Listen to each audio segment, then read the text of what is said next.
पहला क्वेश्चन है आपका कंक्रीट के प्रॉपर्टीज़ के ऊपर। तो चलिए देखते हैं। The property of ingredients to separate from each other while placing the concrete is called. Concrete का वो कौन सा प्रॉपर्टीज है जिसमें उनके इंग्रेडिएंट्स सेपरेट होते हैं, अलग होते हैं due to placing and handling. ठीक है, तो उस प्रॉपर्टी को बोलते हैं सेग्रीगेशन।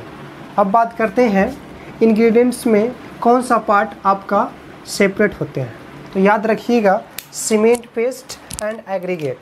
क्या बोला मैंने? सीमेंट पेस्ट एंड एग्रीगेट अलग होते हैं। ठीक है, सेपरेट होते हैं एक दूसरे से ड्यू टू प्लेसिंग या हैंडलिंग, है ना, प्लेसिंग एंड हैंडलिंग। तो इस बात को याद रखिएगा। तो क्या होगा आपका सेग्रीगेशन। और सेग्रीगेशन और किस किस चीज़ से हो सकता है? तो जब आप मिक्स में क्या करते हैं, कंक्रीट मिक्स में ओवर वाइब्रेटर या फिर कॉम्पैक्शन ज़्यादा कर देंगे तो क्या होगा, उस केस में आपका बॉटम फेस पे क्या चला जाएगा, एग्रीगेट चला जाएगा, और टॉप फेस पे सीमेंट पेस्ट आ जाएगा। ठीक है, तो उस केस में क्या होगा, आपका सेग्रीगेशन हो जाएगा। ठीक है, चलिए अब हम जब मटेरियल की बात करते हैं, जब आप पुअर ग्रेडेड एग्रीगेट यूज करेंगे और वाटर कंटेंट को ज़्यादा कर देंगे तो क्या होगा, आपका सेग्रीगेशन हो जाएगा। पुअर ग्रेडेड एग्रीगेट, ठीक है, और वाटर कंटेंट को ज़्यादा करेंगे तो क्या होगा, सेग्रीगेशन हो जाएगा। ठीक है, अब बात करते हैं कॉम्पैक्शन का।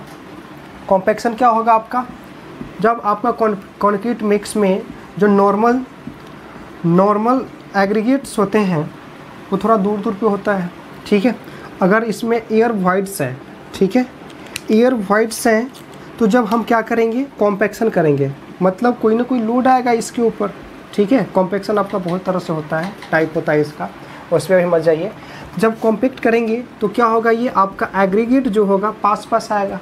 तो पास होने से क्या होगा, आपका पास होने से इसका डेंसिटी ऑफ कंक्रीट इंक्रीज होगा। तो याद रखिएगा, डेंसिटी ऑफ कंक्रीट ये आपका इंक्रीज होता है। ठीक है, डेंसिटी ऑफ कंक्रीट इंक्रीज होता है, और ये इसके अंदर मिक्स के अंदर, कंक्रीट मिक्स के अंदर जो भी वाइड्स होगा, है ना, एयर होगा, वो बाहर जाएगा। कैसे? कॉम्पैक्शन करेंगे तो। ठीक है, अब बताइए, अगर आप कोई भी स्ट्रक्चर है, आप जब कंक्रीट कॉम्पैक्शन कीजिएगा तो क्या होता है कि जब बॉन्ड स्ट्रेंथ को इंक्रीज करता है, बॉन्ड स्ट्रेंथ को इंक्रीज करता है किसके बीच, concrete and reinforcement. Concrete and reinforcement के बीच क्या करता है, बॉन्ड स्ट्रेंथ को इंक्रीज करता है। ठीक है, ये भी याद रखिएगा। और जब क्या हो जाएगा, और क्या होता है, स्टेबिलिटी को इंक्रीज करता है ना, स्टेबिलिटी को भी इंक्रीज करेगा। ठीक है, तो ये कॉम्पैक्शन का बातें हो गई। ठीक है, अब बात कर लेते हैं श्रिंकेज का। श्रिंकेज में क्या होगा आपका, ये वॉल्यूमेट्रिक चेंज है due to loss of moisture, है ना, तो इसको बोलते हैं आपका श्रिंकेज।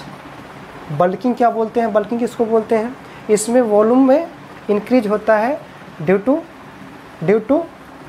Moisture content. ठीक है, उसको बोलते हैं बल्किंग। ठीक है, काफ़ी है इतना, इसको स्क्रीनशॉट ले लीजिए। दूसरा क्वेश्चन करते हैं। सेकेंड क्वेश्चन है आपका, the property of fresh concrete in which the water in the mix tends to rise to surface while placing and compacting is called. क्या कहलाता है फ्रेश कंक्रीट का वो प्रॉपर्टी जिसमें आप कॉम्पैक्टिंग करते हैं या प्लेसिंग करते हैं। ठीक है, जब आप कंक्रीट मिक्स को कॉम्पैक्ट करते हैं या फिर प्लेसिंग करते हैं तो क्या होता है, आपका वाटर बाहर आता है ना, वही लिखा हुआ है, mix tends to rise to surface water क्या होता है आपका, water in the mix tends to rise to surface placing and compacting, है ना। जब प्लेसिंग या कॉम्पैक्टिंग करते हैं तो वाटर क्या होता है आपका, बाहर निकलता है। तो ये जो प्रॉपर्टी है इसको क्या बोलेंगे, तो इसको बोलते हैं ब्लीडिंग बोलते हैं। ठीक है, याद रखिएगा, ब्लीडिंग। सेग्रीगेशन पता है आपको, बल्किंग पता है, क्रीप पता नहीं है आपको। तो क्रीप में क्या होता है आपका, देखिए इसमें डिफॉर्मेशन होता है due to sustain load, deformation होता है। ठीक है, बस इतना याद रखिए। चलिए स्क्रीनशॉट लीजिए, देन फिर थर्ड क्वेश्चन करते हैं। थर्ड क्वेश्चन है आपका, जब आपका कंक्रीट में मॉइस्चर कंटेंट इंक्रीज होता है, ठीक है, तो आपसे पूछा जा रहा है कि क्या होगा, स्ट्रेंथ इंक्रीज होगा, डिक्रीज होगा, या फिर कोई चेंज नहीं होगा, या फिर यहाँ पे ऑल द अबव। देखिए जब आपका मॉइस्चर कंटेंट कंक्रीट में इंक्रीज होगा, ठीक है, इंक्रीज होगा, तो उससे क्या होता है, आपका स्ट्रेंथ डिक्रीज करता है भाई, ठीक है, स्ट्रेंथ डिक्रीज कर जाएगा। क्यों? ड्यू टू ल्यूब्रिकेशन इफेक्ट के कारण, है ना। चलिए तो आपका आंसर होगा A is the right option. Next करते हैं। फोर्थ क्वेश्चन है आपका, the most commonly used admixture which prolongs the setting and hardening time. कौन सा एडमिक्सचर मोस्टली यूज करते हैं सेटिंग एंड हार्डनिंग टाइम को बढ़ाने के लिए, ठीक है, तो आंसर होगा आपका जिप्सम, ठीक है। जब आपका सेटिंग एंड हार्डनिंग टाइम को बढ़ाना हो तो आप जिप्सम यूज कीजिए, ठीक है। कैल्शियम क्लोराइड करते हैं टाइम को घटाने के लिए, बट श्रिंकेज जब इंक्रीज करना हो तो आप कैल्शियम क्लोराइड यूज करेंगे, ठीक है। तो आपका आंसर क्या होगा, जिप्सम, है ना, इज़ द राइट ऑप्शन। चलिए नेक्स्ट करते हैं। फिफ्थ क्वेश्चन है, the effect of adding calcium chloride in concrete. आपको बताना है कैल्शियम क्लोराइड ऐड करने से कंक्रीट में क्या इफेक्ट होता है। To increase shrinkage, to decrease shrinkage, to increase setting time, to decrease setting time. पिछले वाले क्वेश्चन में क्या देखे थे कि आपका कैल्शियम क्लोराइड भी दिया था ऑप्शन में, ठीक है। कैल्शियम क्लोराइड भी तो वो जो होता है आपका सेटिंग टाइम को डिक्रीज करता है, ठीक है, और फिर श्रिंकेज को इंक्रीज करता है, ठीक है। ये क्या है, टू इंक्रीज श्रिंकेज। तो देखिए कौन सा ऑप्शन मैच कर रहा है, first and four, B is the right option, ठीक है, यही है आपका। नेक्स्ट करते हैं। सिक्स क्वेश्चन है, 1% of whites in concrete mix would reduces its strength. जब आपका कंक्रीट मिक्स में 1% वाइट्स होगा, है ना, तो उस केस में आपका स्ट्रेंथ डिक्रीज करता है, और कितना करता है, 5% करता है ना। A is the right option, ठीक है। जब आपका कंक्रीट में क्या होगा, वाइट्स होगा, तो 1% की बात करते हैं, सिर्फ 1%, तो क्या होगा, आपका स्ट्रेंथ कितने परसेंट डिक्रीज करेगा, 5% डिक्रीज कर देगा उसके स्ट्रेंथ को, ठीक है। 5% रिड्यूसेस स्ट्रेंथ, ठीक है। चलिए इसको याद रखिएगा। नेक्स्ट करते हैं question number 7, the finest models of fine aggregate is in the range of. Finite models का, किसका, फाइन एग्रीगेट का फाइनेस्ट मॉडल्स का रेंज क्या होता है, तो ये आपका 2 से 3.5 किसका होता है, ये फाइनेस्ट मॉडल्स का रेंज होता है ना, फाइन एग्रीगेट, है ना, फाइन एग्रीगेट के लिए है ये, क्या है, फाइनेस्ट मॉडल्स। अगर आपसे पूछा जाता कोर्स एग्रीगेट का, तो कोर्स एग्रीगेट का होता है, याद रखिएगा, ये 6 to 8.5, है ना, कोर्स एग्रीगेट, ठीक है। अगर आपसे यही पूछ देता कि मिक्स एग्रीगेट होता तो ये याद रखिएगा 5 to 7 होता है मिक्स्ड एग्रीगेट का, ठीक है। तो इसको याद रखिएगा, 5 to 7 mixed concrete aggregate, 6 to 8.5 coarse aggregate, और 2 से 3.5 फाइन एग्रीगेट, ठीक है। चलिए स्क्रीनशॉट लीजिए, नेक्स्ट क्वेश्चन करते हैं। फिर क्रीप स्ट्रेंस आर किसके कारण होता है, cause due to dead load only, cause due to live load only, cause due to both dead load and live load, या फिर इंडिपेंडेंट ऑफ लोड्स। तो भाई याद रखना, क्रीप स्ट्रेन जो होता है आपका सिर्फ डेड लोड के कारण होता है, नॉट लाइव लोड, ठीक है। तो इज़ द राइट ऑप्शन, है ना, ए आपका आंसर करेक्ट हो जाएगा। चलिए नेक्स्ट करते हैं question number 9, the effect of creep on modular ratio. Creep के इफेक्ट के कारण मॉडुलर रेशियो पे क्या इफेक्ट होगा, ये क्या हो जाएगा आपका, डिक्रीज होगा, इंक्रीज होगा, आइदर डिक्रीज और increase to keep it unchanged. तो भाई क्या है effect of creep on modular ratio पे, मॉडुलर रेशियो पे क्या होगा आपका, डिक्रीज होता है, टू डिक्रीज इट। ओके, तो A is the right option हो जाएगा। चलिए नेक्स्ट करते हैं क्वेश्चन नंबर 10 की बात करते हैं। If the contribution of tri calcium silicate, di calcium silicate, tri calcium aluminate and tetra alumino ferrite to the 28 days strength of hydrated OPC, है ना, hydrated ordinary Portland cement are respectively. Strength बताना है आपको 28 days में, किसका किसका, tri calcium silicate C3 silicate है S, फिर क्या है आपका di calcium silicate C2S, tri calcium aluminate, tri calcium aluminate and then पूछा और क्या है, tetra alumino ferrite, tetra calcium, sorry ये टेट्रा कैल्शियम होगा, टेट्रा कैल्शियम एल्यूमिनो फेराइट। ठीक है, आपसे पूछा जा रहा है 28 डेज में क्या होता है, हाइड्रेटेड ऑर्डिनरी पोर्टलैंड सीमेंट का स्ट्रेंथ क्या होगा। इसको क्या बोला गया है, W, इसको X, इसको Y, फिर इसको Z। अगर आपसे स्ट्रेंथ पूछा गया है, तो इसका ऑर्डर क्या हो जाएगा, W ज़्यादा होगा, ये डिसेंडिंग ऑर्डर में कुछ ऐसा। ठीक है, तो ये आपका ए ऑप्शन राइट हो जाएगा। ठीक, अगर आपसे पूछा जाता रेट ऑफ हाइड्रेशन, ठीक है, रेट ऑफ हाइड्रेशन, तो रेट ऑफ हाइड्रेशन में क्या हो जाएगा आपका, रेट ऑफ हाइड्रेशन में आपका हो जाता है C4 का ज़्यादा होता है। ठीक है, C4AF, फिर होगा C3A का, फिर होता है आपका C3S का, फिर होता है C2S। ठीक है, तो इस तरह से ये वाला ऑर्डर हो जाएगा, ये रेट ऑफ हाइड्रेशन होगा। अब हीट ऑफ हाइड्रेशन की बात की जाए,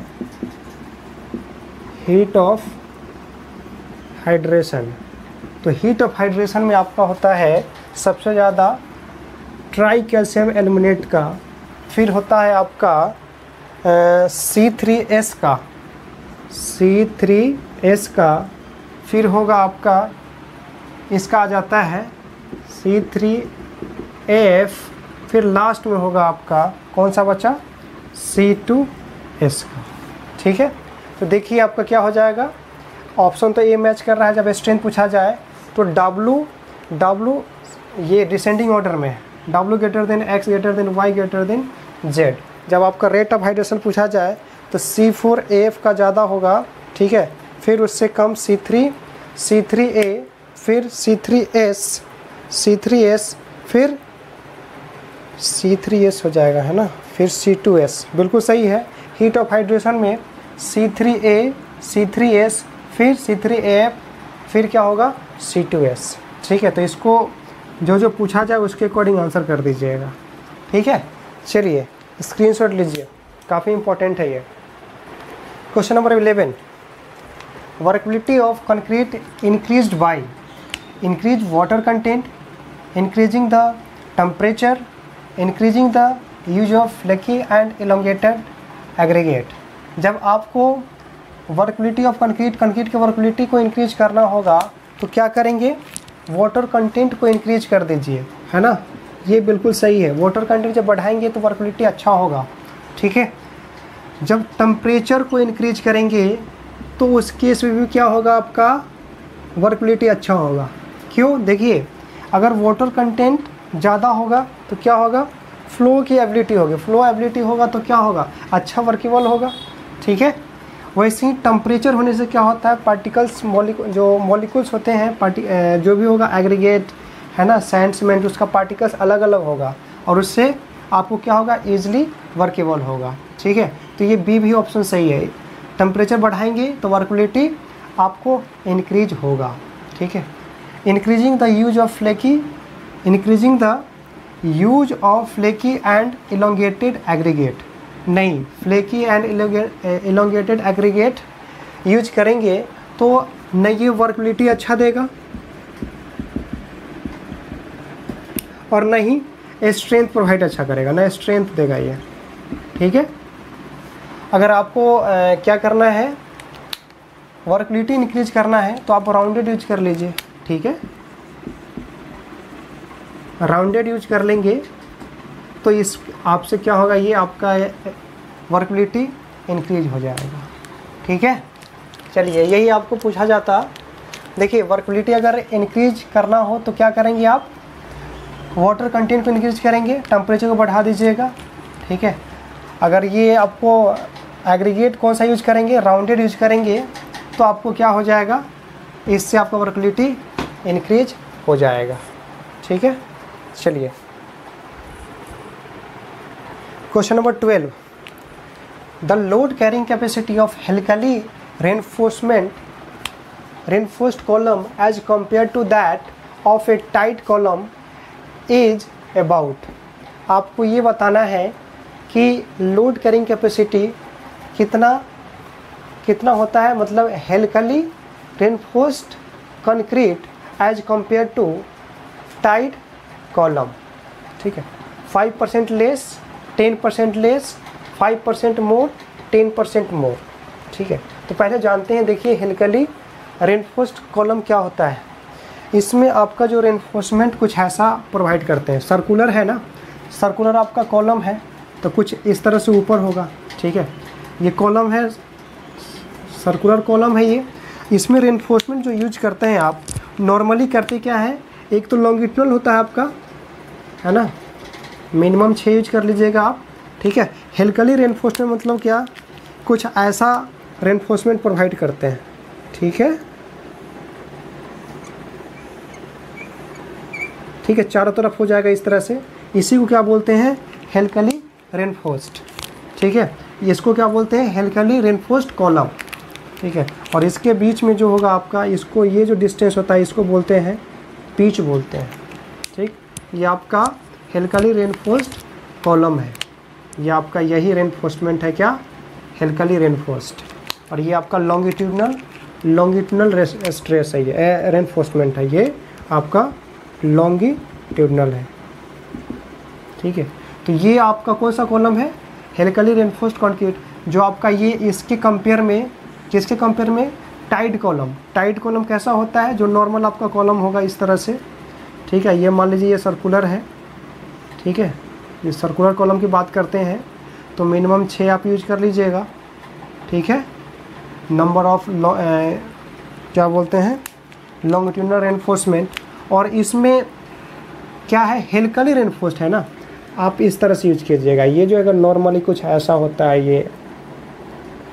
ये इसमें ऐसा किया जाता है ना, टाइट कॉलम में, ये रेनफोर्समेंट है अपना, ठीक है।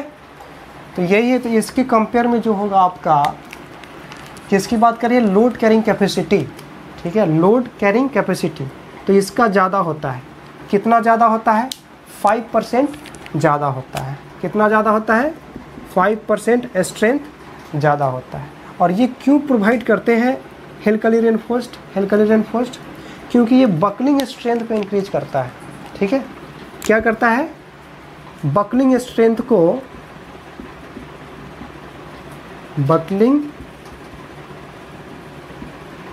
को इंक्रीज करता है, याद रखिएगा। यही इसलिए प्रोवाइड करते हैं हेलिकली रेनफोर्स्ड, ठीक है। और ये आपका, ये नॉर्मल जो है आपका टाइट कॉलम, जो कॉलम होता है उससे 5% ज़्यादा होता है, ठीक है। तो आपको कौन सा ऑप्शन हो जाएगा, C is the right option.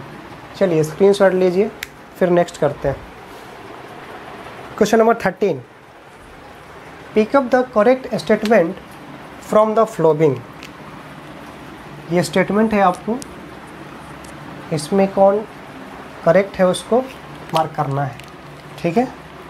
देखिए पहला ऑप्शन है ये highly absorptive aggregate reduces workability of concrete. ये बिल्कुल सही बात है, ठीक है।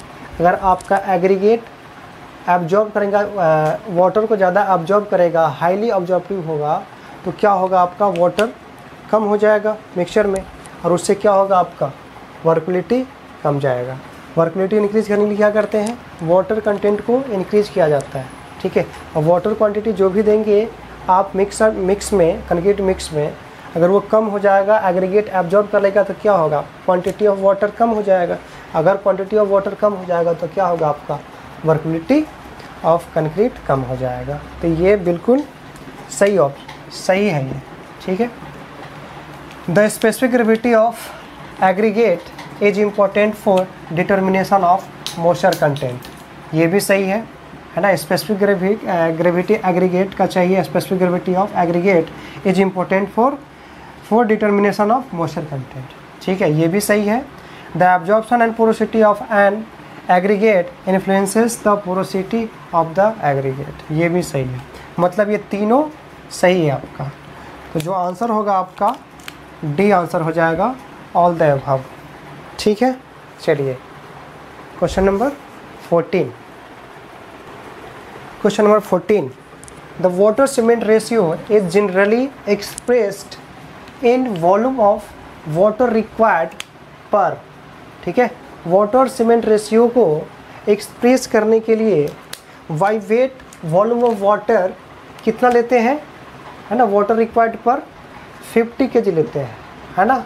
वॉल्यूम ऑफ वाटर हम क्या करते हैं, बाय वेट बात करते हैं, ठीक है, बाय वेट कंसिडर करते हैं, कितना, 50 kg वाटर के हिसाब से, ठीक है। तो डी आपका ऑप्शन हो जाएगा। And last but not least, the construction of cement aggregate dams, the maximum permissible size of the aggregate as. Construction of cement के लिए, for the construction of cement concrete dams, the maximum permissible size of the aggregate as कितना लेते हैं maximum. देखिए maximum 40 ले सकते हैं, वरना 40 से कम लेते हैं, ठीक है। तो आपका ए ऑप्शन होगा, मैक्सिमम आप 40 ले सकते हैं, ठीक है। तो ये आपका ए राइट ऑप्शन हो जाएगा।